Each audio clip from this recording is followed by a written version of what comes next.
10K ஃபாலோவர்ஸை reach பண்ணிட்டோம். ஒரு சின்ன சர்ப்ரைஸ் குடுக்கலான்னு இருக்கேன். நெறைய பேரு என்கிட்ட எப்படி இத பண்றீங்க? என்னென்ன ப்ராசஸ்? அப்படின்னு சொல்லி நெறைய கொஸ்டின்ஸ் கேட்பீங்க. ஸோ அந்த கொஸ்டின்ஸ்லாம் ஆன்சர் பண்ணலான்னு இருக்கேன். எவ்ரி ஃப்ரைடே யூடியூப்ல ஒரு லாங் வீடியோ அப்லோட் பண்ணலான்னு இருக்கேன். ஸோ அதில நெறைய பேர் கேட்குற டவுட்ஸ் எல்லாம் என்னால முடிஞ்ச அளவு கிளாரிஃபை பண்ணலான்னு இருக்கேன். ஃபர்ஸ்ட்டு பிரிண்ட் அவுட் எடுத்த இந்த மாதிரி ஸ்ட்ரிப்பா கட் பண்ணி வச்சிருக்கேன். இப்ப இந்த டை கட்டர்ல இத போட்டு கரெக்ட்டா பிளேஸ் பண்ணிடணும். ஒன்ஸ் அது கரெக்ட்டா இருந்தோனே ஹேண்டில புடிச்சு பிரஸ் பண்ணா போதும் கட் ஆயிடும். இது என்ன இவ்ளோ சிம்பிளா இருக்கு? இதுக்கெல்லாமா ஒர்க் ஷாப்பு? அப்படின்னு நீங்க நினைப்பீங்க. எந்த விஷயமா இருந்தாலும் பார்க்குறதுக்கு ரொம்ப ஈஸியா இருக்கும். ஆனா அத செய்றப்ப தான் அதுல இருக்க நுணுக்கமும், அதுல இருக்க கஷ்டங்களும் தெரிய வரும்.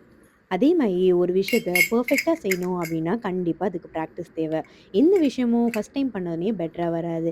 அத over the period of time நம்ம மாஸ்டர் பண்ணோம் அப்டின்னா, கண்டிப்பா பிராக்டிஸ் ரொம்ப அவசியம். பிராக்டிஸ் பண்ண பண்ண தான் நம்மளுக்கு எக்ஸ்பீரியன்ஸ் கெயின் ஆகும். எல்லாமே நம்ம பண்ண பண்ண தான் அதுல இருக்க நுணுக்கங்களும், அதுல எப்படி பெட்டரா பண்ணலாம் அப்டின்ற ஐடியாஸும் வர ஆரம்பிக்கும். இந்த லாங் வீடியோ போடுறதுக்கு முக்கியமான காரணம் நெறைய பேரு மிஷின குடுத்துருங்க அப்டின்ற மாரி டைரக்ட்டா பர்ச்சேஸும் பண்றீங்க. ஆனா, அத பர்ச்சேஸ் பண்ணதுக்கப்புறம், அதுல வர டிஃபிகல்டீஸ் எல்லாம் பார்த்து ஸ்ட்ரெஸ் தான் ஆறீங்க. சிலர் கேட்கிறீங்க, "ஏன் ஒர்க் ஷாப் அட்டெண்ட் பண்றவங்களுக்கு மட்டும் ரேட் டிஸ்கவுண்டடா குடுக்குறீங்க?" அப்படின்னு. அதுக்கு பின்னாடி இருக்கிற ரீசன் வந்து பார்த்தீங்கன்னா, ஒரு விஷயத்த பண்றதுக்கு முன்னாடி அவங்க என்ன ஏதுன்னு தெரிஞ்சுக்கிட்டு பண்ணணும்னு நெனைக்கிறாங்க.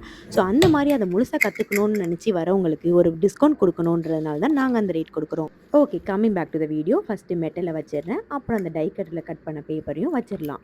நெக்ஸ்ட் வந்து பார்த்தீங்கன்னா, இந்த கிளாஸ் ஷீட் பேர் தான் மைலர்ன்னு சொல்லுவாங்க. இந்த மைலர அந்த பேப்பர் மேல வச்சுட்டு, அப்புறம் இந்த அடியில இருக்க பேஸ ரொட்டேட் பண்ணணும். அப்புறம் ஹேண்டில்ல நல்லா டைட்டா பிரஸ் பண்ணணும். இப்ப இந்த பார்ட் பில பிளாஸ்டிக் பேக்கிங்க வைக்கிறேன். பிளாஸ்டிக் பேக்கிங்ல முன்னாடி நான் வந்து மேக்னெட்ட பிரஸ் பண்ணி வச்சிருக்கேன். இப்ப நெக்ஸ்ட் அத உள்ள அனுப்பிட்டு திரும்பி ஒரு பிரஸ் பண்ணா போதும் மேக்னெட் ரெடி ஆயிடும். Okay, coming back to the workshop update. ஒர்க் ஷாப்ல என்னென்னலாம் சொல்லிக் குடுப்பீங்க? இதே மிஷின பிரிண்டிங்லேருந்து பேக்கிங் வரைக்கும் எப்படி ஒரு ஆர்டர ஹேண்டில் பண்ணணும் அப்படின்றத சொல்லிக் குடுப்போம். இத ஆன்லைன்ல எப்படி செல் பண்ணலாம்? ஆஃப்லைன்ல என்னென்ன செல் பண்ணலாம்? என்னெல்லாம் ஸ்கோப் இருக்கு இந்த பிசினஸ்க்கு? எப்படி ப்ராஃபிட் மார்ஜின கால்குலேட் பண்ணணும்? எப்படி ரைட்டான ரா மெட்டீரியல்ஸ யூஸ் பண்ணணும்? பிரிண்டிங்க்கு எப்படி பேசிக்கா எடிட் பண்ணணும்? பிரிண்ட் பண்றதுக்கு முன்னாடி எந்தெந்த விஷயத்தலாம் ஃபோக்கஸ் பண்ணணும்? பிரிண்டிங் எப்படி வொர்க் ஆகும்? எந்தெந்த ப்ராசஸ்ல கரெக்ட்டான பிரிண்ட் செட்டிங் வைக்கணும்? அப்புறம் எந்த பேப்பர ரைட்டா சூஸ் பண்ணணும்? அப்படின்ற எல்லாத்தையும் நாங்க இந்த ஒர்க் ஷாப்ல கவர் பண்ணுவோம். ஒரு மேக்னெட்ட மேக் பண்ணா மட்டும் போதாது. அத பேக் பண்ணி அத எப்படி சென்ட் பண்றோம் அப்படின்ற டீட்டெயில்ஸையும் நாங்க சொல்றோம். ஸோ இந்த ஒர்க் ஷாப்ப நீங்க அட்டெண்ட் பண்றது மூலமா உங்களுக்கு லைவா ஒரு பிராண்ட எப்படி ஸ்கேல் அப் பண்ணலாம்? ஒரு பிராண்டா எப்படி இந்த காம்படிட்டரான மார்க்கெட்ல எப்படி சர்வை பண்ணலாம்? அப்படின்றத இந்த ஒர்க் ஷாப்ல நீங்க கத்துப்பீங்க. எத பத்தி வீடியோ போடலாம் அப்படின்றதையும் கமெண்ட்ல சொல்லுங்க. அதே மாரி வர டிசம்பர் 20th அன்னைக்கு மேக்னெட் மேக்கிங் பிசினஸ் போணும் அப்படின்றத பத்தி இந்த ஒர்க் ஷாப்ல சொல்லிக் கொடுப்போம். உங்களுக்கும் இன்ட்ரெஸ்டடா இருந்தீங்க அப்படின்னா ஸ்கிரீன்ல தெரியுற வாட்ஸ்அப் நம்பருக்கு கான்டாக்ட் பண்ணுங்க. லிமிடெட் சீட்ஸ் மட்டும் தான் வச்சிருக்கோம். ஸோ அதனால நீங்க பார்ட்டிசிபேட் பண்ணணும் அப்படின்னு நினைச்சீங்கன்னா முன்னாடியே ரெஜிஸ்ட்ரேஷன் பண்ணிக்கோங்க. இப்போ ரெஜிஸ்ட்ரேஷன் இதுக்காக ஓப்பன் ஆயிடுச்சு.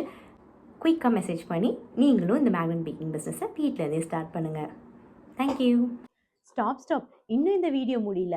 இப்போ நான் 2 ஒர்க் ஷாப் எடுத்திருக்கேன். இதுல வந்து கிட்டத்தட்ட 120 பீப்பிள்ஸ ட்ரெயின் பண்ணியிருக்கோம். ஸோ அதுக்கான டீட்டெயில்ஸையும் பின்னாடி ஷேர் பண்றேன். அவங்க சொன்ன ஃபீட்பேக்கையும் ஷேர் பண்றேன். செக் பண்ணி பாருங்க. இதில் என்னால் முடிஞ்ச அளவுக்கு ஸ்க்ரீன்ஷாட் பண்ண ஃபீட்பேக்ஸ் எல்லாத்தையும் ஆட் பண்ணுறேன். சில வாய்ஸ் நோட் ரொம்ப ஸ்பெஷலாக இருக்குது. அதை கூடிய சீக்கிரத்தில் நெக்ஸ்ட் ரீலில் நான் இன்ஸ்டாகிராமில் அப்லோட் பண்ணுறேன்.